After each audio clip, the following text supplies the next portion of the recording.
runtera imbaraga rukansimbagiza, jewe ndirimba haleluya.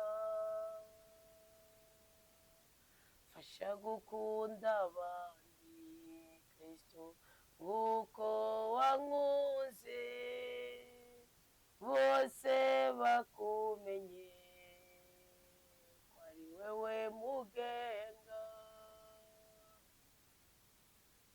Kuri uyu munsi jewe nkiri muzima, suko ndi ntungane, ahubwo mfitiye umugambi. Ni wewe mugenga wanje Yesu, wandindiye ubuzima, nzokwama ngusingiza. Ni wewe mugenga wanje Yesu, wandindiye ubuzima, nzahora ngusingiza.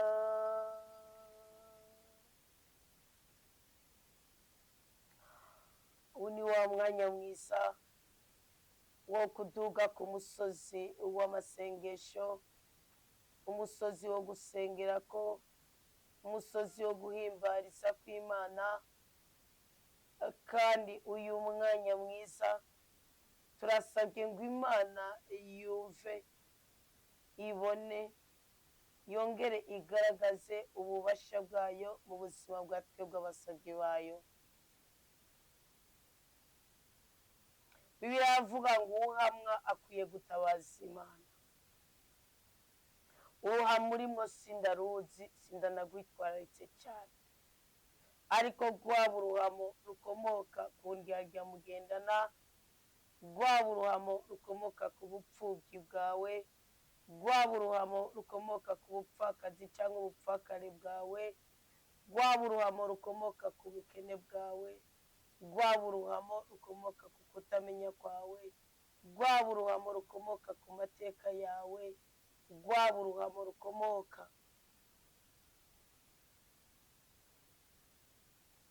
ku bisuzuguro wahuye nabyo, rwaba uruhamo rukomoka ku bakurenganya n'abakuryaryanya, uyu mwanya ukubera umwanya mwiza wo kwitura Imana.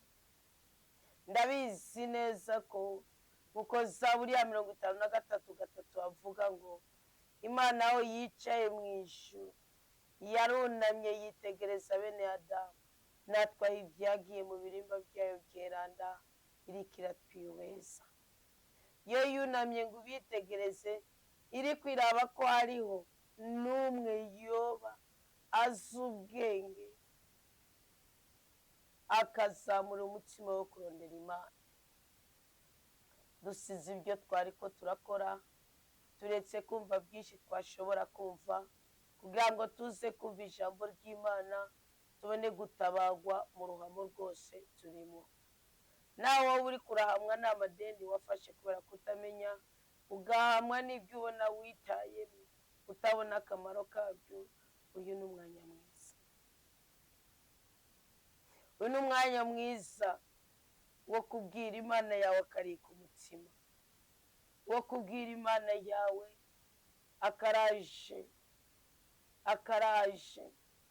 akaraje amaguru y'umutima wawe, bya birenge twebwe ab'isi tutabona, wa mutima uguma wiruka, umunyoterwa kurondera ingenewe kwigobyo, ingenewe wotabagwa, ingenewe kwikura muri ibyo byago. Aka ni akaryo keza ko kubisokorera mu mutima wawe, mu bwenge bwawe, cyangwa ukabyatura. Uve neza ko kuri uyu munsi ugira kane muri ya minsi 21 y'amasengesho, ni umunsi Imana igutegurira ubuhirwe budasanzwe, ariko kandi ikashingira ku kwisobanukirwa kwawe. Turi imbere yawe Mana, turi imbere yawe, utugeze ukuri ushaka, turi imbere yawe turabana bawe, turi imbere yawe Mana, turi imbere yawe tukwambaza gutugeza uko ushaka, turi imbere yawe dusabye ikigongwe, turi imbere yawe Mana, turi imbere yawe tubabarire utugeze uko ushaka, turi imbere yawe turabanyabyaha, turi imbere yawe mbyeyi, turi imbere yawe tubore utugeze uko ushaka, turi imbere yawe dushaka urukundo, turi imbere yawe Yezu, turi imbere yawe ukundwa kazi utugeze uko ushaka, turi imbere yawe dusabye imigisha, turi imbere yawe Mana, turi imbere yawe mbyeyi yacu tugeze uko ushaka, turi imbere yawe. Mukama turi imbere yawe n'udutega amatwi ubwoko bwawe, Mukama turi imbere yawe dutera iteka wumve gusenga kwacu, Mukama turi imbere yawe ntiwihishe kuko turiko turakuninaza twongera tugutakambira, Mukama nutwitwararike wongere utwishure muri ibi byose wumva ko biruhishe amarangamutima yacu bikababaza imibiri yacu. Dawa twese ubyagiye mu ijuru, wewe uri Imana se w'umwami wacu Yesu Kristo, amarangamutima yacu ariko arayebayeba, amarangamutima yacu ariko arabundabunda, amarangamutima yacu ariko arayerera, imitima yacu iriko iriganyira, turishwe n'intuntu kubera ubuzima tubayemo, turishwe n'intuntu kubera induru y'umwasi n'umukandamizo uwo mubisha, induru y'umwasi n'umukandamizo uwo mubisha. Hari imisozi imbere yanje imbuza kubona Imana,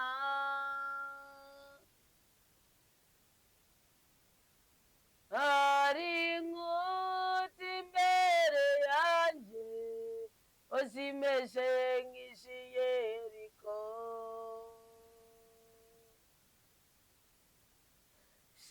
sinshobora kubwanje Mana kurenganiye imisozi,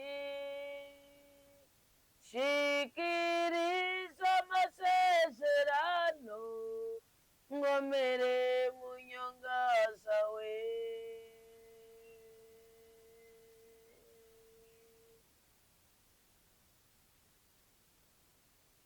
nzi ko ari wewe ntsinzi yanje,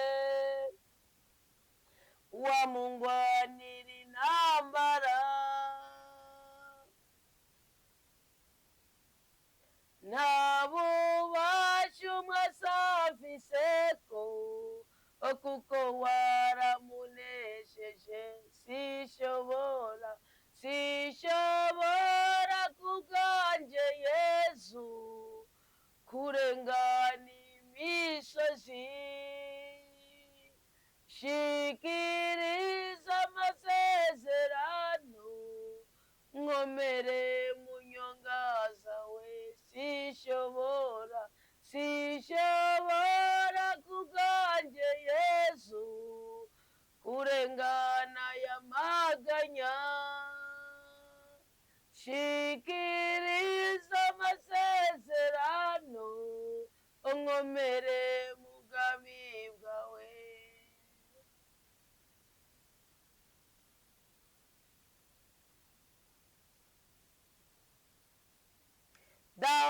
Yesu byagiye mu ijuru. Numvise kubw'izina ryawe Mwami Imana, numvise kubw'impuhwe n'imbabazi ryawe, umvise kubw'urukundo rw'umubyeyi akunda umwana. Numburanire kubw'ububasha bwawe, numburanire kubw'ubushobozi bwawe, numburanire kubw'imbabazi zawe.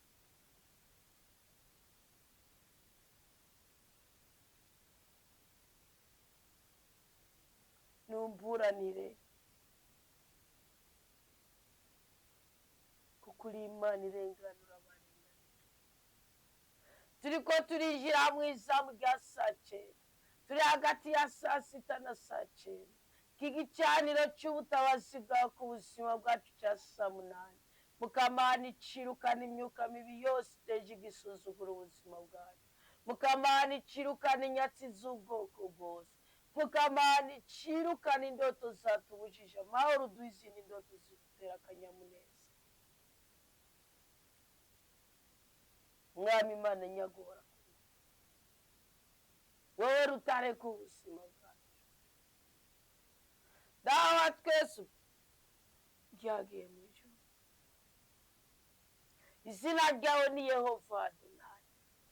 Bishake wumvirize igisabisho kivuye mu mutima wacu. Bishake wumvirize igisabisho cy'abagwayi ubakiza indwara zitandukanye. Bishake wumvirize igisabisho cy'abaruhishijwe n'ubushomeri ubaha ubuzi kuko urabufise. Bishake wumvirize igisabisho cy'abakene ubatungishe kuko urafise ubutunzi. Bishake wumve igisabisho cy'abatarabyara ubaha urubyaro papa. Bishake wumve igisabisho cy'abatararonka amahoro mu mutima Kristo yaramutse mu mitima yabo. Tega ugutwi amajambo ariko arava mu kanwa ka twebwe abasabyi bawe. Nutega ugutwi amajambo mera kuko akomoka mu mutima unyotewe Imana, akomoka mu mutima ushaka Imana, akomoka mu mutima wifuza Imana.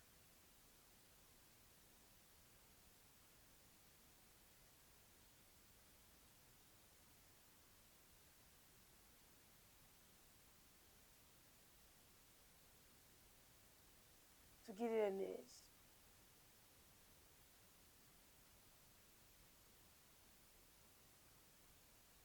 Tugirire neza udutandukanye n'abiyorobetse kuko n'undi musozi uhanganye nawe.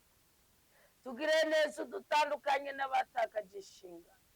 Tugirire neza udutandukanye n'abarokeje ibibono byawe. Tugirire neza udutandukanye n'abanyabwibone bagomba kwigarurira isi. Tugirire neza.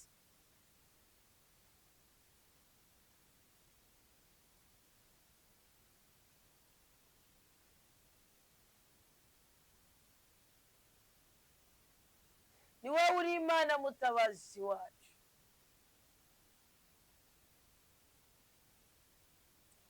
Arigiubu n'ibizoza byose ntakizodutanya, kuko Imana yadukunze bitagira urugero, niyo yageza itanga Yesu Kristo wadukize, kuko namenye kwinkunda zajya niyongeraho n'ibungiro.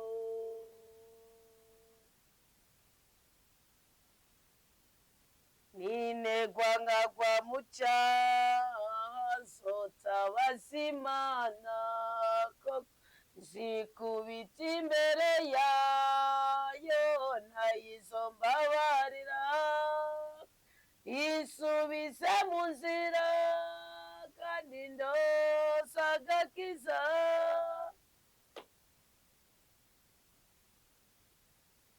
Kubwo namenye kwinkunda nzajya niyongeraho n'ibungiro.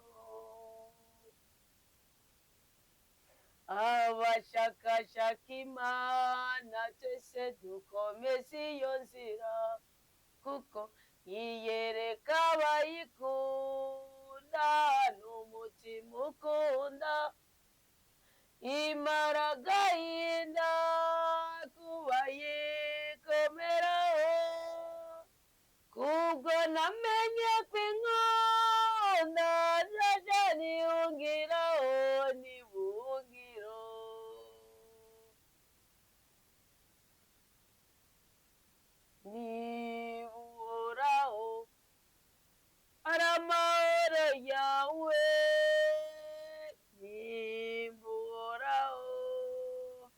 ari ibyishimo byawe.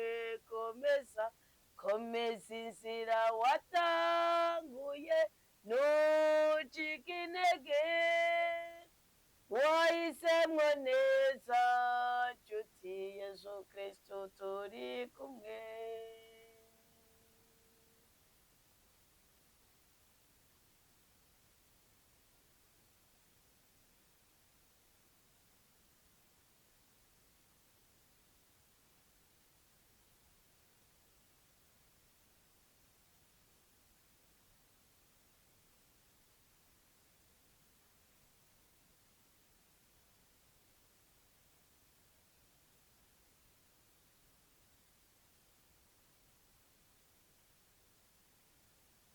Mukama ni wowe uri umutabazi wacu.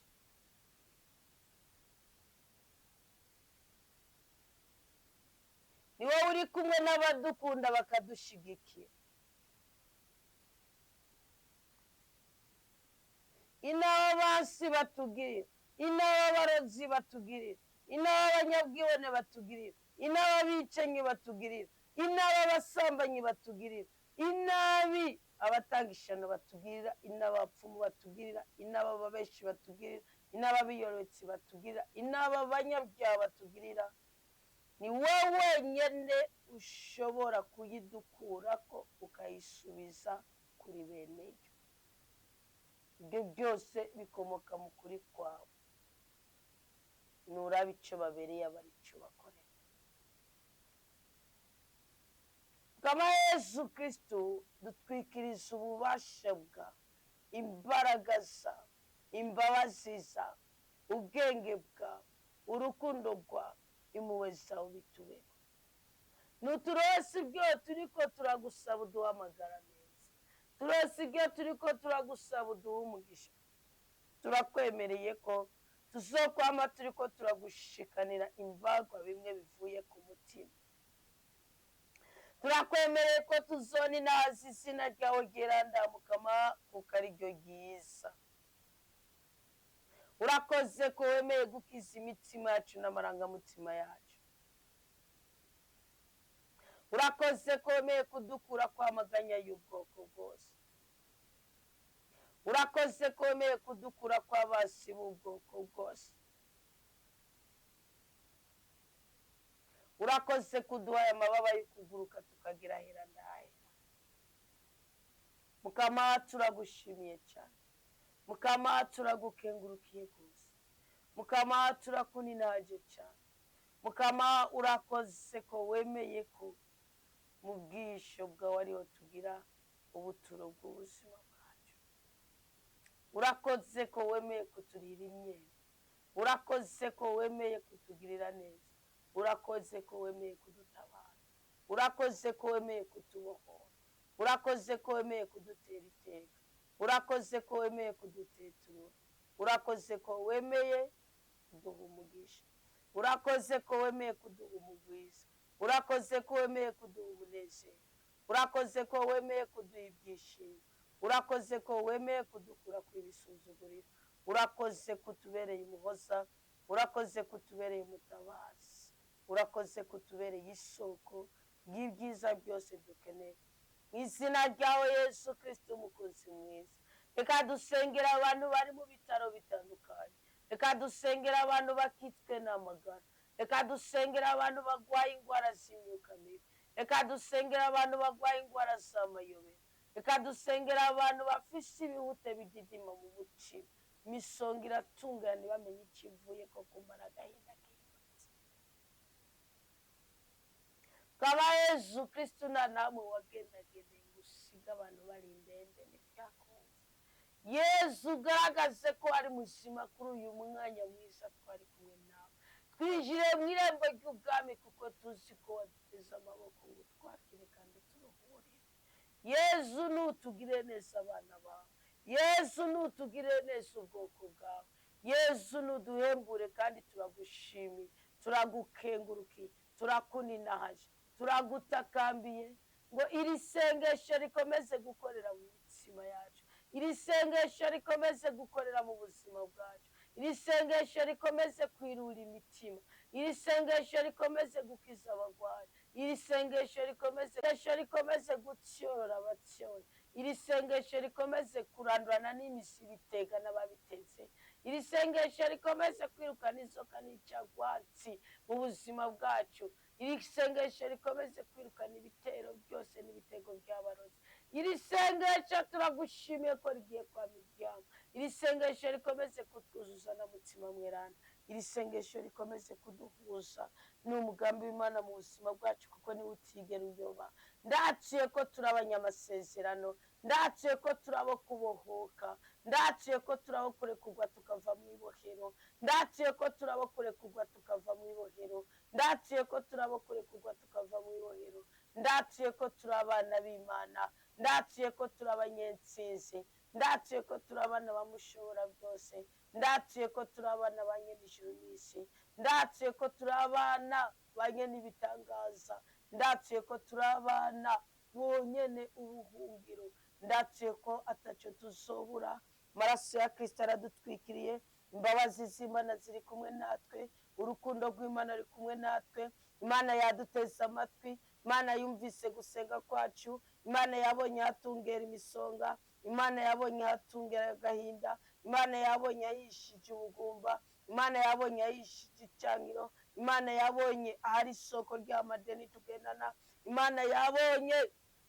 inzara tugendana, yabonye ubukene tugendana, yabonye igisuzuguro cyo guhana intekera ku mutwe, Imana igiye kudukura igisuzuguro, Imana igiye kudutandukanya n'agahata n'agahinda, Imana igiye kudutandukanya n'imyuka y'abarozi, Imana igiye kutwubaka twubakike twubakire tuzubake zigume, Imana igiye kuduha umugisha mu biganza, Imana igiye kuduha ubudahangarwa mu ruhanga rwacu, Imana igiye kuduha icyubahiro mu buzima bwacu, tuyishime tuyisenge, tuyisezanire ko niduha tuzoyishikanira, ikarushirizaho kwerekana ubudahangarwa bwayo muri twebwe.